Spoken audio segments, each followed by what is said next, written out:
Hey, what's up guys, it's Oakley, and we're going to take a look at the Warhammer 2 footage, this time specifically looking at the unit cards for the Lizardmen and the High Elves. Although it must be noted that balancing in the future may, change this, but for what it's worth, let's take a look.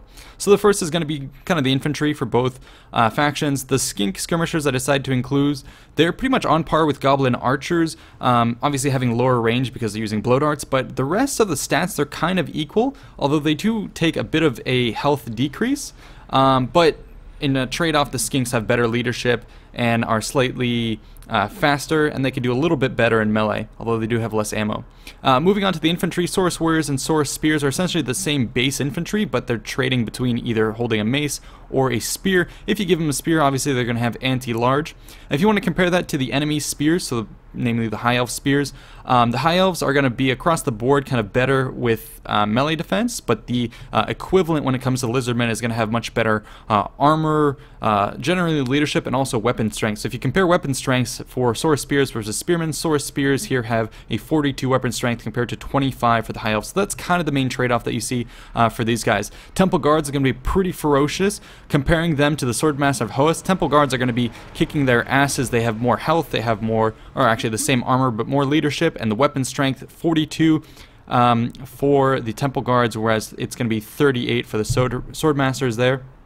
There's a little bit of a difference. Temple Guards are going to have bonus versus large, whereas Swordmasters are going to have bonus versus infantry, so perhaps that little modifier there may actually make it so the Swordmasters can perhaps beat the Temple Guard, but I would still put my money on the Temple Guard. White Lions of Strace are still pretty powerful, but they're kind of trading with the Source Warriors. Next we can go to the ranged units. So the Archers for the High Elves are kind of comparable to the Glade Guard for the Wood Elves, although they do a little bit less damage.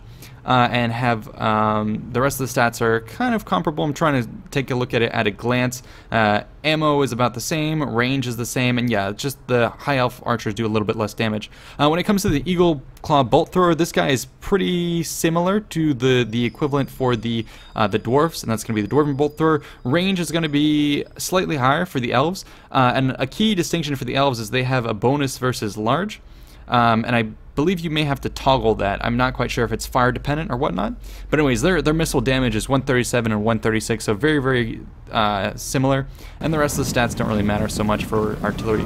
Moving on to some of the bigger cavalry forces that we can see here, feral cold ones and cold ones with spear riders. So the feral versions are pretty cool.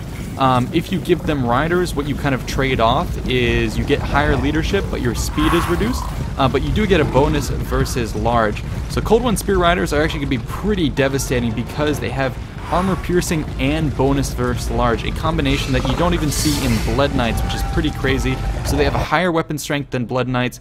Charge bonus is going to be a little bit lower, but I think that combination is going to make them super powerful. I mean, you can compare that to Reichsguard, and yeah, they're going to be a little bit lower in the charge bonus, but weapon strength they're going to be doing just about the same, but again, anti-large and armor piercing, that's going to be so devastating. Silver Helms are still pretty powerful. Silver Helms have kind of the lowest health of all the heavy tier cavalry, although you must notice that the Illyrian Reavers are still pretty powerful for what I thought would be light cap. But the Silver Helms there being quicker than the rest of the cavalry that you can see here, and having pretty good melee defense, somewhat on par, kind of between a Blood Knight and a Reichsguard, and a pretty good charge bonus, but not as high as a Reichsguard or a Blood Knight. So that's kind of the comparison that I was making here, and you definitely want to keep an eye on those Cold One Spear Riders. I think if they leave them unchanged, you're going to see those guys tearing it up. But then again, they do have some of the smallest unit sizes here, 36 a piece there, so perhaps that might trade off. It'll slow down the pace of their combat animations, whereas if you have those stats spread out across 60 Blood Knights, the Blood Knights may be able to do more damage quickly, as opposed to the Cold Ones, which are going to be maybe slower and more methodical, having only 36 men. So perhaps that's the inherent difference there. So yeah, we'll have to wait and see. Moving on to some of the bigger beasts, so there's going to be the Feral Stegodon, Feral Bastiladon, and the Bastiladon with the solar engine. I want you to take a look at the Feral Stegodon and the Feral Bastiladon. Essentially the way it looks like, you're not really trading off stats. It's kind of Feral Bastiladon is tier 1, Feral Stegodon is tier 2, because everything stat-wise kind of moves up except for a little bit of armor. But yeah, it kind of moves up when you go to the Feral Stegodon, and look at that Stegodon's weapon strength, 420 armor piercing and what looks like anti-infantry, that is going to be absolutely brutal. That is more armor piercing than an Arachnarok spider. My god, that is some of the highest weapon strength I think I've ever seen. So that guy is a battering ram of a force.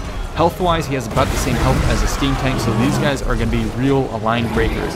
The Bastiladon with the solar engine, we can compare it to the Luminarch. It has a little bit lower range, and the missile damage is a third that of the Luminarch, so not quite as powerful in that capacity, but it obviously does double as an armored unit, 140 armor and a lot more health, so it can actually deal damage in melee if it comes to it, and can stand alone and can, you know, can even get close to the main line and take enemy fire, get into that really truly powerful position on the flank and fire, just like in that in that footage right there, fire into the flank of units. So if it were me, I would probably prefer to bring a Bastiladon with a solar engine as opposed to that Luminarch. So yeah, very cool to see these big monsters. Oh, and you just saw a shot of it shooting a high elf hero off the board, so that's going to be very cool. Get him up close in the combat like you can see here, not worry too much about his health, and then tell him to focus fire on enemy heroes.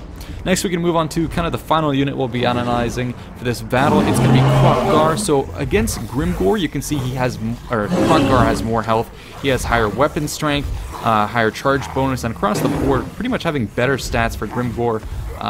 So yeah, they weren't kidding when Croc Guard is going to be one of the best melee lords that you can see. He also has additional abilities that you can pop. So one is going to be Cold-Blooded, that allows you to have more replenishment. So on anyone that you select, that's going to be very good for keeping Rampage under control.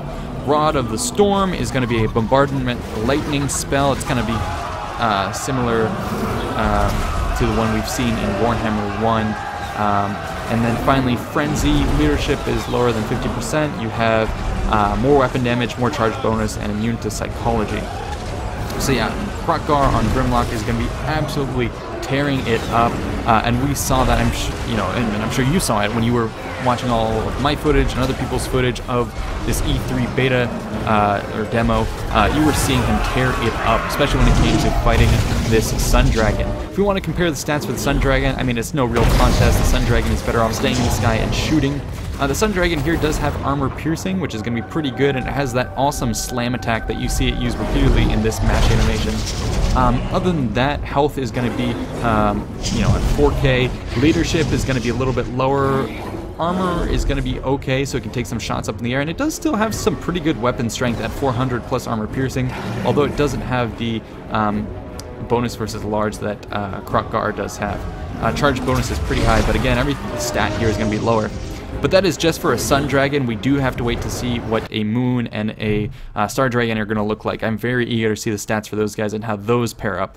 But yeah, that's it for my unit analysis. I hope you guys enjoyed, and stay tuned for more. I'll be doing more analysis and more gameplay from what was released thus far. There's more news to come around, and also stay tuned for my historical documentaries. I am working on one for this weekend. That's going to be about the Japanese and the Mongol invasions, and it's going to involve kamikazes, the original kamikazes, that is, the Divine Winds. So stay tuned for that, and yeah, see you in the next one. Peace out.